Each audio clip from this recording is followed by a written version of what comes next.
আসসালামু আলাইকুম। নারকেল তেল চুলের জন্য উপকারী এটা সবাই মোটামুটি আমাদের জানা। ত্বকের জন্য কিন্তু খুবই উপকারী নারকেল তেল। আর এছাড়াও কিন্তু চুলের জন্য এটা প্রাকৃতিক কন্ডিশনও বলা হয় নারকেল তেলকে। সপ্তাহে এটলিস্ট অন্তত ২ থেকে ৩ দিন হালকা গরম নারকেল তেল চুলের গোড়ায় পুরো চুলে ভালোভাবে ম্যাসাজ করে সাথে ক্যাস্টর অয়েল মিক্স করে ম্যাসাজ করলে খুবই ভালো উপকার পাওয়া যায়। পর ২ থেকে ৩ ঘন্টা পর শ্যাম্পু করে ফেলেন বা রাতে দিয়ে সকালে শ্যাম্পু করে ফেলতে পারেন। এটা আপনার চুলের স্বাস্থ্য উজ্জ্বলতা বাড়াবে এবং চুলে প্রাকৃতিক কন্ডিশন হিসেবে কাজ করবে।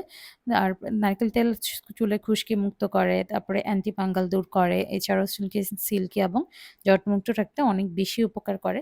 তো আমাদের এই নারকেল তেলটা আপনাদের বাচ্চাদের বডিতেও ইউজ করতে পারবেন, প্লাস আপনাদের ত্বকে ইউজ করতে পারবেন, খেতেও পারবেন, চুলেও দিতে পারবেন। মোটামুটি সব ধরনের কাজে এই নারকেল তেলটা আপনার চুলে, স্কিনে ইউজ করতে পারবেন। তো আপনারা যদি নারকেল তেলটা অর্ডার করতে চান আমাদের পেজ ইনবক্সে বা হোয়াটসঅ্যাপ অর্ডার করতে পারেন। আমাদের পেজে কিন্তু প্রচুর পরিমাণে রিভিউ আছে নারকেল তেলের। আলহামদুলিল্লাহ আমরা ৪ থেকে ৪.৫ বছর বেশি হবে এই নারকেল তেলটা সেল করি। তো আপনারা যদি এই তেলটা নিতে চান অবশ্যই পেজে ইনবক্সে নক করবেন। আর আমাদের পেজে এছাড়াও আরো অনেক ধরনের তেল আছে। তিসির তেল, ক্যাস্টর অয়েল, তিলের তেল, নিমের তেল, আমলকির তেল, তারপর আরো বিভিন্ন ধরনের তেল আছে। তো অর্ডার করতে অবশ্যই পেজটা ভিজিট করুন বা পেজ ইনবক্সে নক করুন।